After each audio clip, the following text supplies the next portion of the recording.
All right, welcome back to another episode of New Wave Certified. This is episode 17. I'm your host, John Larkin. Today we're going to talk a little bit about in-season longevity, as well as reflect back on the Week 5 showdown that happened down in Iowa City between Liberty and West. And then we'll go ahead and we'll fast forward and take a look at Week 6. Can't believe it's already Week 6. But shout out to all 800 subscribers. Just crossed that milestone this last week. Appreciate you. This podcast wouldn't be anything without you guys. And new merch drop. Make sure y'all go cop. Only got about, I'd say maybe a handful left. You know what I mean? Especially if we only got like 5 mediums. So go grab them before they're gone, man. All right, let's get into the show.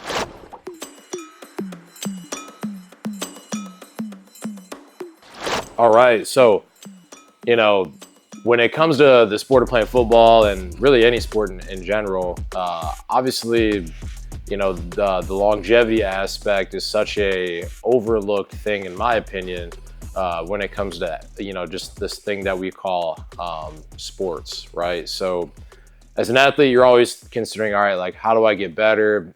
How do I improve? But rarely do you ever think, how do I stay healthy, right? Especially if you're a younger athlete. How do I stay healthy? And so we're in football season, so we're going to just use football as our primary topic of an example, right? So let's look under the hood here and let's really dive into like what is happening, right? If you really want to go into a deep dive, right? So in football, everyone knows it's a contact sport. You wear pads, you wear a helmet, you wear cleats, we wear all these, all this stuff, whatever. But what people don't really know is that when you're wearing these pads and this helmet, you've got all this compression going on, all this compression of your fascia, your connective tissue, your joints, all that good stuff, right? And I know some practice facilities are better than others. Some folks like to practice on turf, some practice on, lush grass, or maybe some people are like to say they're practicing on concrete, you know what I mean? Like really, really rough grass playing surface. And so that does also take a toll on, your feet. You're wearing cleats all the time, your feet, your ankles, your knees, hips, all that good stuff. So, those are things that you kind of got to take into consideration. Like you look at the NFL, if you ever looked at one of their practice fields, almost all of them, are going to be grass. I know there's a big conversation, in the recent years about turf versus grass, artificial turf. But anyway, my point is that there's a lot that goes into it, right? And so what we like to do for our athletes is we like to take like those two things into consideration, right? And we like to just try to lengthen and loosen up their bodies to get them out of these compressed positions. We want to get them lengthened and opened up so they can move more fluidly, right? And we want to make sure that we're taking care of the ankles, right? The feet, the knees, and all that good stuff, because those are where the majority of the injuries are going to come from in season. So we haven't even talked about hitting yet. We haven't talked about sprinting. We haven't talked about deceleration, change of direction, surviving a fall to the ground, right? Getting back up off the ground. These are all things that happen in sport. So, they all have a certain level of demand, right, on your nervous system. Okay. And I could really just go so far into detail about all these little different things, but my main point is that you need to stay on top of these things if you truly want to, one, optimize your athleticism, like I know everybody likes to talk about, but two, to stay in the game, right? You don't want to miss any competitions. Nobody wants to see anybody miss time, right? It's some people like to say that your best ability is your availability. You say what you want about that, but to some degree it is true. So looking at some like the big rocks to in-season longevity and just staying healthy and performing well. First one is obvious, but again, it's sleep. Okay, you got to make sure that you're sleeping enough, right? Younger athletes, they need about like 8 to 9 hours of sleep because your body's still growing and developing, right? Your brain is still developing. So That is where the true repairing process happens for your body and your brain and your nervous system, right? So when you lift weights, when you sprint, when you cut, when you decelerate, right? All these things that happen in sport, your tissues are being stressed, right? They're being on a micro level. Your tissue is being torn up, right? It's being broken down, right? And then your nervous system, right, is being dampened, right? It's being used up. You're losing your juice, as some people like to say. So sleep is where you recharge your batteries, your body goes into repair mode, and it repairs those tissues so that way they come back stronger and healthier, right? And so if you're not getting that sleep, you're going to struggle cognitively. Your reaction time is going to be down. You're going to miss that play by an inch. Football, sports, they're a game of inches. So got every second or nanosecond matters when it comes to reaction time. But then also, if you're trying to rebound from, oh man, my knees have been bugging me, or my hamstring's been sore, my groin's been sore, whatever. That's where you're gonna get some recovery in that sense. And then also kind of looking at obviously the diet and the nutrition aspect as well. Hydration, right? First thing in the morning, what you should be doing is you should be drinking some sort of an electrolyte. Probably not Gatorade just yet because you haven't been sweating that much. Something like a liquid IV, or even just like a pinch of like salt in your water will do just fine. But then you definitely want to make sure that you're replacing all the necessary electrolytes, especially if you're a heavy sweater. You got to replace your sweat and the micronutrients that you sweat out of your body, right? And we just got done talking about reaction time. A 2% drop in hydration negatively impacts your reaction time as an athlete. And that could really be the difference between you making a play or you actually like getting hurt in a play, right? Because you don't react fast enough. So yeah, those are like the bigger rocks, I'd say. And so it kind of begs the question, like, how are you interpreting, all of this so far? If you're a player, if you're a coach, and maybe if you're a parent too. So let's start out with the player. Obviously, the player, like, you have the most control. It is your body.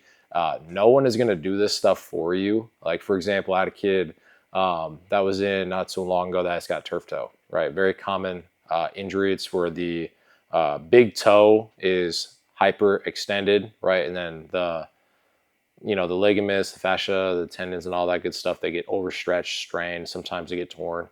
But it's a very painful injury. Joe Burrow has this injury right now. And so I just told him, I said, hey, look, man, like, what have you been doing for it? I get an answer, and I look at him, I say, look, like, this is not going to go away. Like, you need to actively take action and do something about this. So I know, like, for me, I did when I've had turf toe twice. Luckily, nothing too crazy, but still, like, pain when you wake up in the morning, all that good stuff. And the things that I've done for that are ice and ice bath, ice bucket, ice water, whatever, and then elevation as well. And that just really takes care of the inflammation. So that's something that, as a player, you got to understand, like, what you have control over. And those are the things that you do, right? Taking those actions.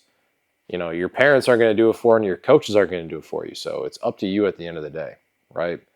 So players, you just got to take action. Now, coaches, that's where, what kind of coach are you? Are you the strength and conditioning coach? Are you the sport coach? Are you a private trainer, right?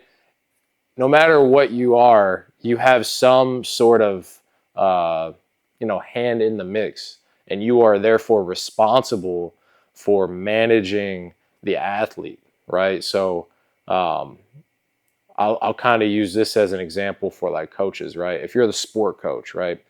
How are you organizing your practices, right? That's where you might be able to consult with your strength and conditioning coach at your school to kind of figure out, hey, like, we need to be sprinting. The strength coach comes to you and he says, hey, we need to be sprinting maximum velocity, this, and this. We want to be anti-fragile. Do you have any special teams planned for the day? Okay, you got this period. All right, this is what we're going to work on, right?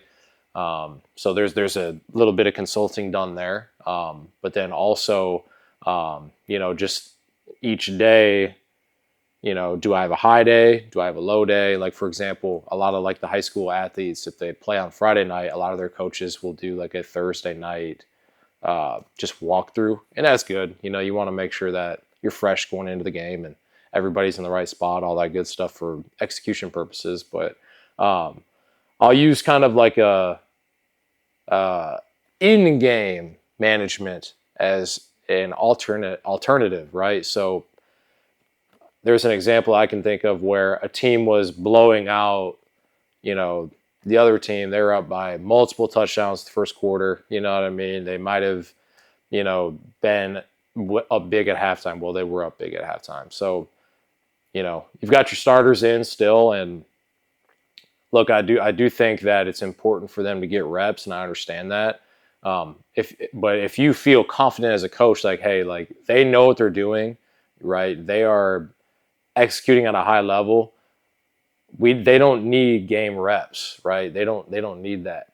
But this would be a great opportunity for my number twos to step in and get reps, because then what happens if number one goes down? Well, number two, next man up, right? So you can look at it from a tactical standpoint if you want to sit starters in the second half, right, to get the number twos experience. But then also, again, look at it from a longevity standpoint. So it's a long season, right? Anything can happen. You don't want one of your starters getting hurt, right? So if you sit them out in the second half, you're essentially giving them like a mini bye. You're giving them a little mini bye week to come back, recover, right? Let them see the game from a different perspective. Those sort of things, right? And I just think that's something that doesn't really get talked about or even considered very often. So that's something that like a coach could do, but again, to each their own. And then parents, right? So parents, what can you do, right? I think the number one thing, that you can do as a parent is make sure that your kids are getting the necessary organization from like a meal and nutrition aspect. Because let's be honest, a lot of these high school kids, some of them might make their own food, whatever, but a lot of times it's up to you guys, to make sure that, they're getting the right food in their bodies and they're making the right decisions and those sort of things. So just little things like that, being strategic about that, making sure that they're getting enough protein in their diet, making sure that they're having enough carbs. Their brains are still developing and their bodies are still growing. So they need energy to grow and develop into the athlete that, we want them to be. So, just things like of that nature. And then just trying to make sure that they're not stressed out. You know what I mean? Be there for your athlete, because being an athlete is stressful. You got school, you got sports, you got social life.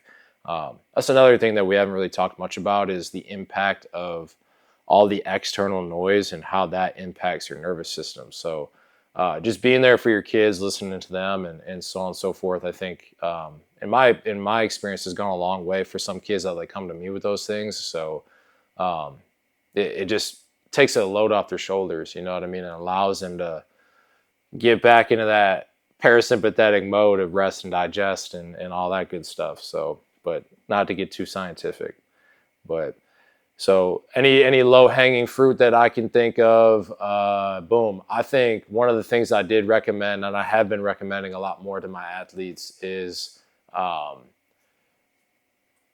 putting your feet up on the wall at night, or taking a hot shower before you go to bed, right? So we talked about the importance of sleep. Well, one of the hacks that you can do to improve your ability to fall asleep at night and relax in your bed and so on and so forth is taking a hot shower or a hot bath at night. And what that does is it heats up your internal body core temperature, and that also kickstarts the cooling of your body when you get out of the shower. So or the bath, whatever. So when that happens, when your body starts cooling, it starts releasing melatonin, especially at night, right? So that'll allow your muscles to relax. But then two, it will also allow the release of melatonin, which is the hormone that allows you to fall asleep, right? And then obviously any type of bright lights from your phone, or if you're watching TV, is going to delay the secretion of melatonin, right? Melatonin, excuse me. So stay away from those things if you can. I know it's easier said than done, but like some people, they don't even take their phone like in the same room as them. They'll literally leave their phone in another room and they'll sleep, right? So, I mean, there's levels to this, right? But trying to think, oh yeah, and then when like putting your feet up on the wall, like you literally like sit next to a wall, put your feet up on the wall, and there's just hanging vertically upside down, basically. And so what that does is allows for more venous return of blood that might pool down in your ankles and in your feet. Some people call the calf the second heart, because whenever you walk or anything like that, those calves contract and they push blood back up to your heart, right? Because that's to overcome gravity. Well, when you put your feet up on a wall like that, now gravity is working with you to drain all the fluid, all the lymphatic, all that good stuff, right?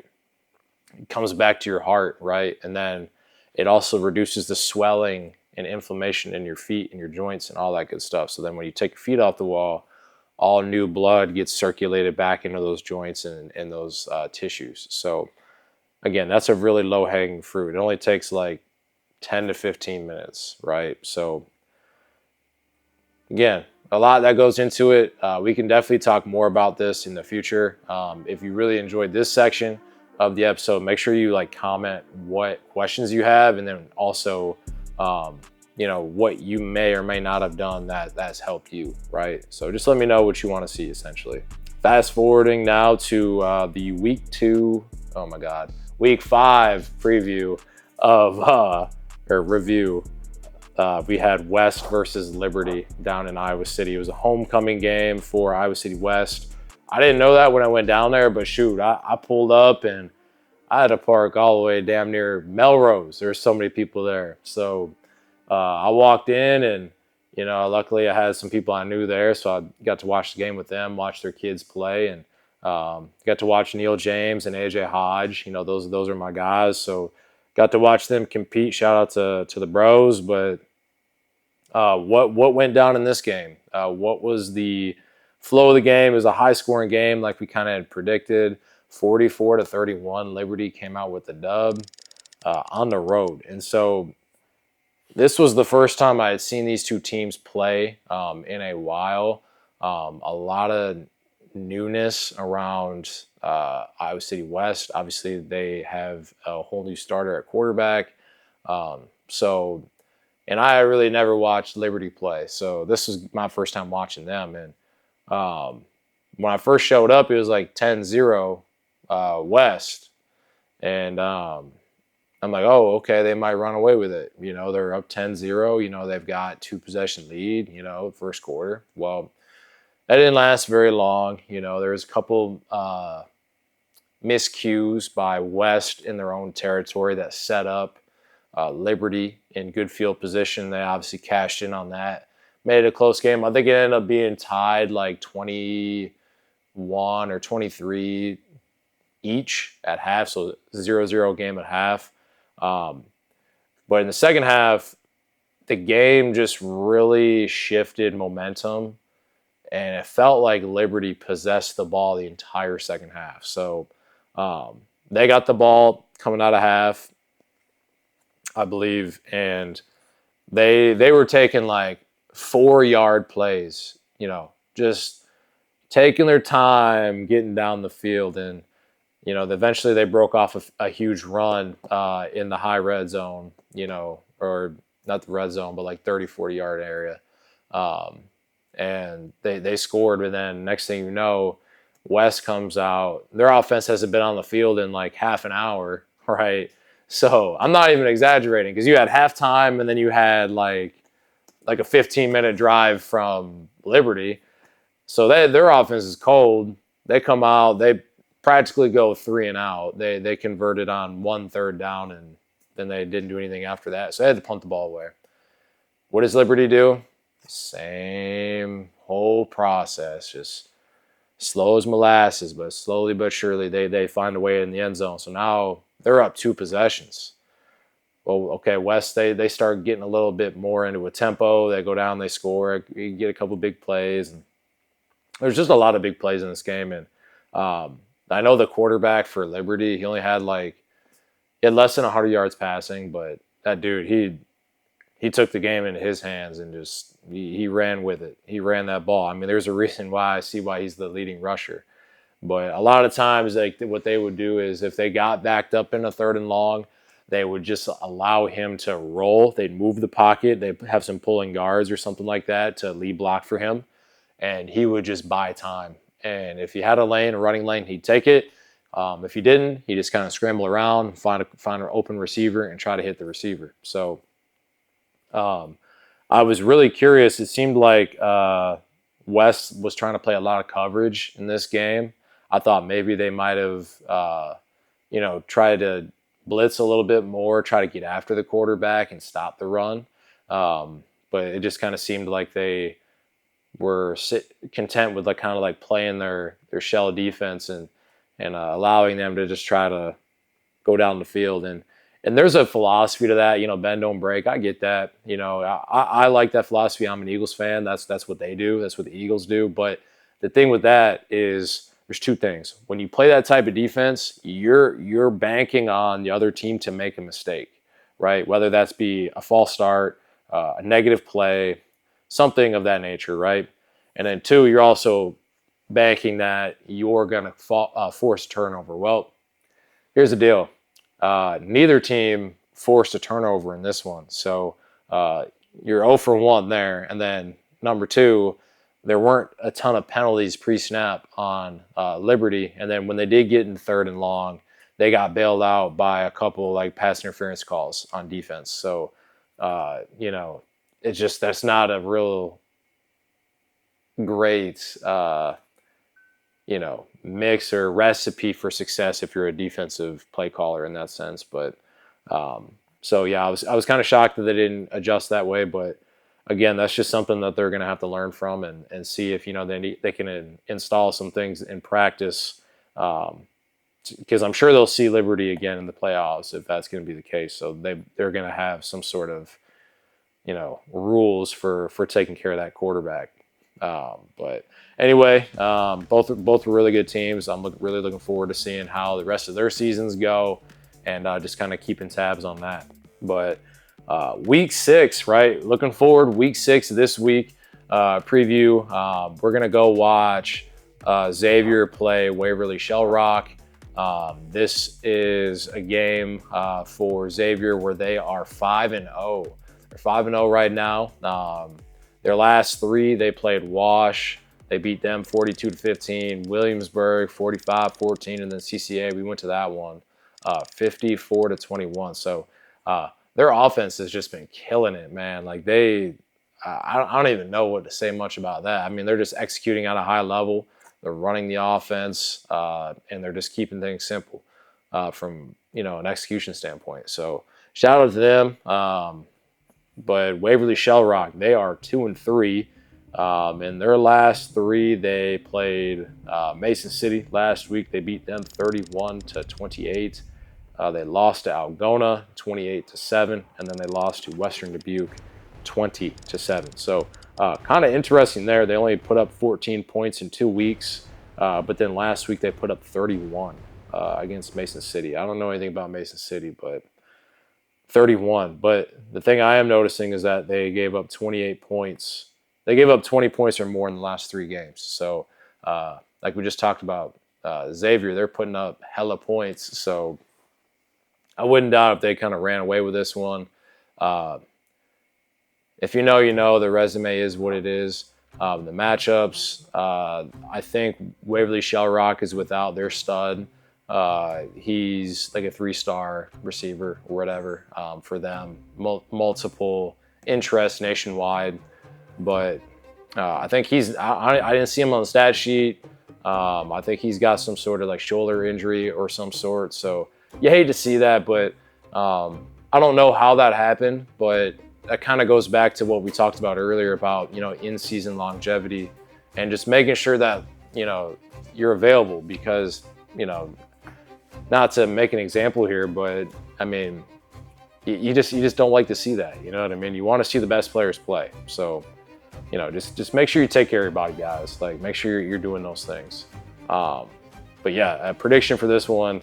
Obviously, I feel like wanted to take a moment and step away from the podcast to tell you guys about today's sponsor, the Wave of Opportunity Foundation. It is a nonprofit based here in Cedar Rapids that is targeted towards serving youth athletes and giving them opportunities to experience, you know, travel sports, any type of careers that they can build through sports. And so we're looking for founding partners. So if you're a corporate entity or a small business perhaps that is looking to, you know, help fuel a young athlete's dreams and aspirations, this is a great chance for you to be involved in their journey. So if you want to get involved, our contact information is in the description below. We look forward to hearing from you. Now let's get back to the podcast. But yeah, a prediction for this one.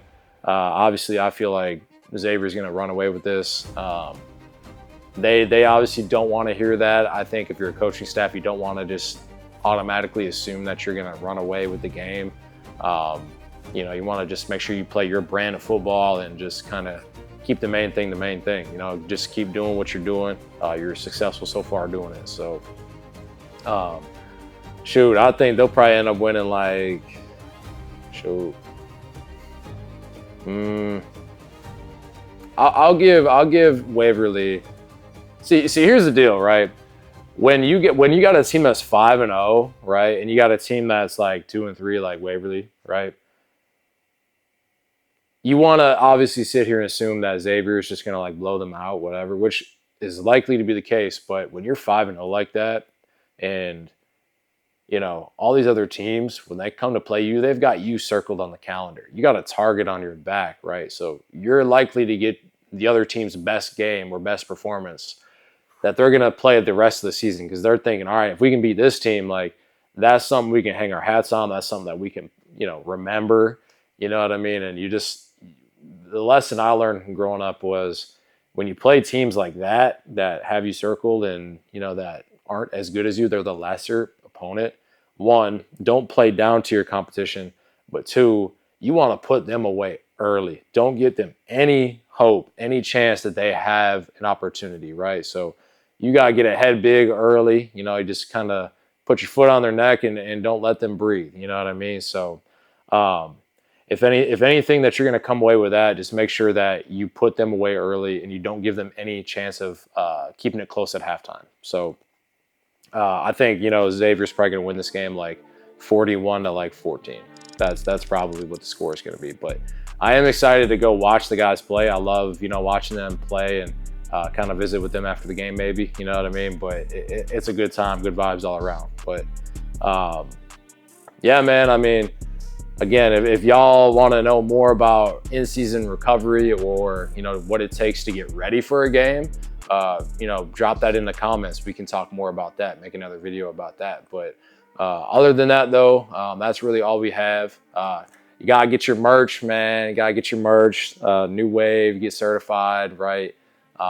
It's on our website, newwaveperformance.com/shop. It's one of the first items that you'll see on there. We're running low. We got a low stock on mediums. So if you're a medium, you better go cop. There's only like 5 left, right? And if you're large, we got less than 10 for everything. So they're gonna go very fast. So we talked about nutrition and diet, the importance of that. At the Wave of Opportunity Foundation, we want to make sure that athletes are put in positions to be successful and they're fueled for success. So that being said, if you're like a local grocer or if you're maybe a chef or anything of that nature that you want to help these athletes grow and just make sure that they're living healthy lives and be involved in their journeys to success, feel free to hit us up, man. We might be able to do something together where we can fuel their drive, fuel their performance. I just think that this would be a great opportunity for you to also get in front of them as well and their families. Other than that though, all right guys, thank you for checking out New Wave Certified. I'm your host, John Larkin. Episode 17, again, just crossed 800 subscribers. So if you haven't already, make sure you go ahead and hit that subscribe button and smash the like button as well. Then also drop us a comment, let us know what you want to see more. Until then, stay smooth.